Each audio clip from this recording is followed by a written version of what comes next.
도쿄올림픽이 끝나기가 무섭게 일본 언론에서는 해외 언론의 비난과는 다르게 올림픽을 자축하는 모습으로 일색입니다. 특히 해외에서 혹평을 받았던 음식에 관해서는 이를 만회하기 위해 외국인들이 일본의 음식을 맛있다고 했다는 기사를 쏟아내고 있는데요. 여기서 황당한 것은 외국인들이 맛있다고 한 음식의 정체는 선수촌에서 직접 만들고 조리한 음식이 아닌 일본 편의점 음식이나 냉동만두였습니다. 외국인들이 이런 즉석식품들을 맛있다고 하면서 먹은 기사를 내보내며 정신승리를 하고 있는 건데요. 이러한 기사를 접한 일본인들의 반응은 일본의 식사가 맛있어서 다행이다. 한국인들은 관광 올 때도 자국에서 도시락을 가지고 오는 걸까? 오히려 그런 대응은 일본인들에 대한 예의가 없는 것이지만 거기까지 머리가 돌아가지 않는 거겠지. 고맙습니다. 코로나가 종식되면 꼭 일본에 다시 들려주세요. 한국에는 저런 거 없겠죠 등의 미국도 뜻을 같이 한 도시락 공수에 대해 한국을 콕 집어 모욕하는 반응을 보이거나 일본의 만두는 세계 제일입니다. 얇아서 맛있지만 중국의 만두는 맛없습니다. 베이징 올림픽에서 만두를 기대하면 매우 실망할 것입니다라며 다른 나라의 음식을 폄하하는 등의 반응을 보이고 있습니다. 대단한 자기 위로입니다.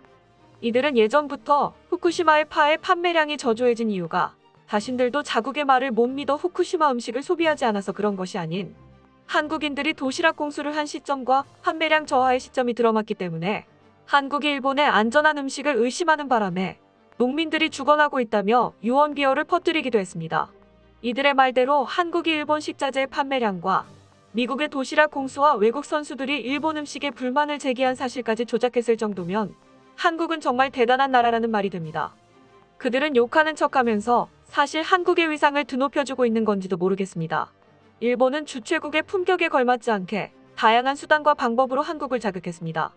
일본의 언론과 소셜미디어에는 한국과 한국 선수단에 대한 비방과 조롱이 넘쳐났고 한국 언론의 자국 보도에도 촉각을 곤두세우며 부정적인 내용이 나오면 그것을 혐한의 소재로 역이용하기도 했습니다. 야후 재팬 메인 기사 중 최근의 김연경 선수의 공항 인터뷰 뉴스는 일본 미디어의 고의적인 혐한을 잘 보여주는데요. 일본 매체는 사회자가 김연경 선수에게 문재인 대통령에게 감사하라는 요청을 수차례 강요했다고 보도하며 이를 이유로 대한민국이 북한처럼 공산화가 되어가고 있으며 김연경 선수가 곤란해했다고 지적했습니다. 물론 해당 인터뷰에서는 국내에서도 사회자의 대처에 대해 많은 비판이 나왔지만 일본 매체는 김연경 선수를 위해서가 아닌 오직 한국 때리기만을 위해 이러한 기사를 내보낸 것이죠. 이에 일본 네티즌들은 북한이나 한국이나 똑같으니까 문제없잖아. 거의 독재국가 같은 거지. 북쪽이나 남쪽이나 등의 반응을 보이며 일본 미디어의 의도대로 놀아나고 있습니다. 일본 언론은 대체 왜 이렇게까지 혐한을 조장하는 것일까요? 이는 앞으로의 일본 정치관계 때문일 가능성이 높습니다. 중의원 선거와 집권 자민당 총재 선거라는 대형 정치 이벤트를 목전에 두고 있는 지금 상황에 민심 반등의 동력으로 삼으려 했던 올림픽이 별다른 효과를 보지 못하면서 스가 내각의 집권 연장은 불투명해졌습니다. 이에 따라 국민의 신뢰를 회복하고 장기 집권을 하려는 야욕을 위해 한국 때리기를 시전하며 올림픽 이후에 감당할 수 없이 커진 부채와 절망적으로 악화되어가는 코로나 상황에 대해 갈 곳 없는 자국민의 분노를 한국으로 향하게 만들려는 것입니다. 미국, 유럽 등은 물론이고 평소 부정적인 보도가 많은 중국에 대해서도 그런 의도적인 기사는 거의 없는데 유독 일본 쪽 미디어에서 느껴지는 찜찜함은 착각이 아니었습니다. 여기에 일본은 정신 못 차리고 또 하나의 가능성을 염두에 두고 있습니다. 이번 도쿄올림픽에서 참패를 경험했음에도 모자랐는지 2030년 사포로 동계올림픽 유치를 위해 움직이고 있는 겁니다. 올림픽, 월드컵과 같은 국제대회 유치에는 유치 후 개최국가에 많은 빚이 생기고 특히 동계올림픽은 빙질이나 인공눈 등 경기장 유지 비용이 많이 드는 리스크가 있기 때문에 동계올림픽을 유치하려는 국가들이 많이 줄어들고 있습니다. 또한 이번 도쿄올림픽의 상황으로 인해 더 많은 국가들이 올림픽 개최를 꺼려하고 있는 상황인데요.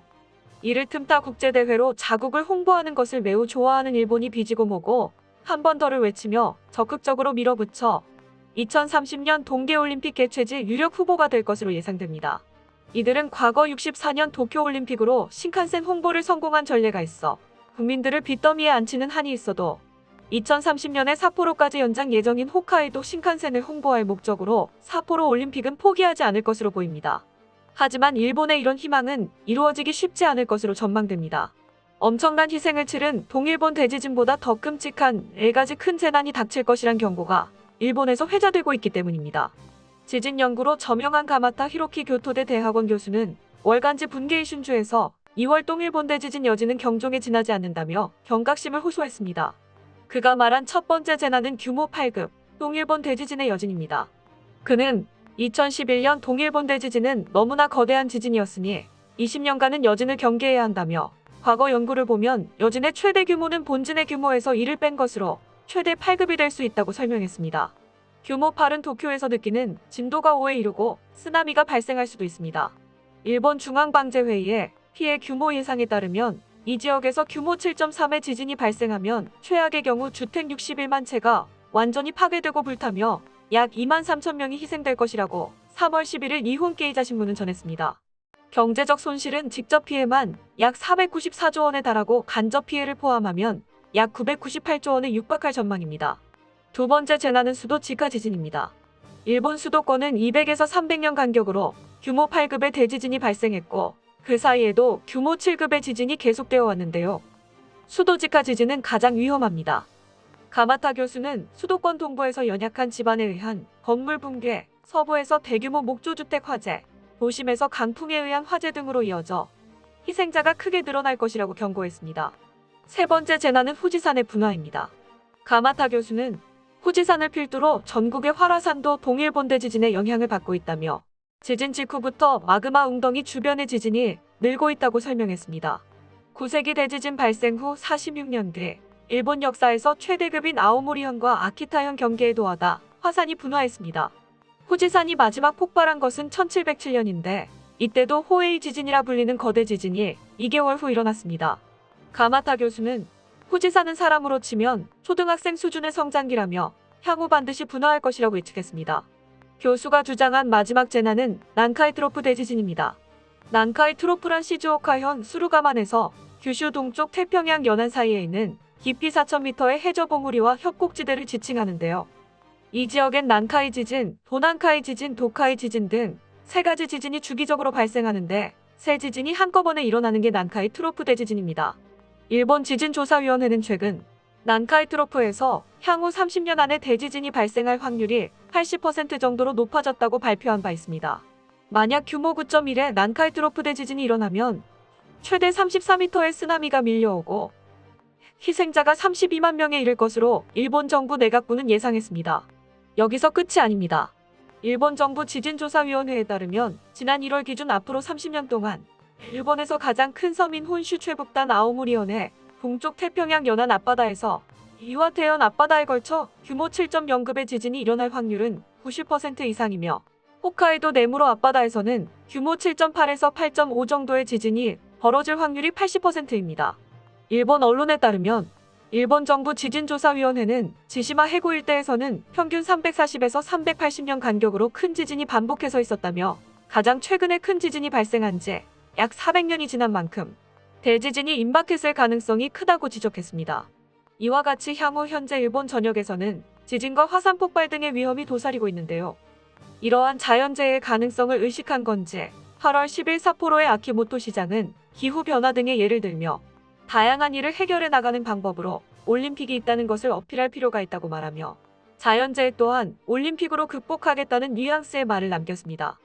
하지만 탁상 공론으로 해결되는 일이었다면 전 세계가 자연재해에 공포에 떨 이유도 없을 겁니다. 일본은 동일본 대지진이 일어난 지 10년이 지났지만 오염수 문제 등의 사후 처리를 아직도 해결 못한 상태입니다. 이러한 처리 비용에 대한 몫은 고스란히 일본 국민들에게 돌아갈 가능성이 큰 만큼 일본 정부가 앞으로 현실적인 판단을 해나가길 바랍니다. 끝까지 시청해주셔서 감사합니다. 도움이 되셨다면 좋아요를, 다른 이야기도 궁금하시면 구독을 눌러주세요.